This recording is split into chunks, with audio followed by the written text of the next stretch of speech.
میرے انتہائی واجب احترام برادران اسلام، دوستوں، بزرگوں، بھائیوں، اسلامی مہینوں کے اعتبار سے یہ 12واں آخری ذی الحج کا مہینہ 1445 ہجری اختتام پذیر ہونے والا ہے، اور ایک دو دن کے بعد 1446 ہجری یکم محرم الحرام سے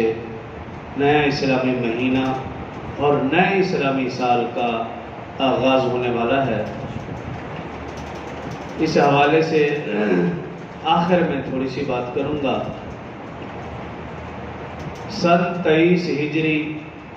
یکم محرم الحرام یوم شہادت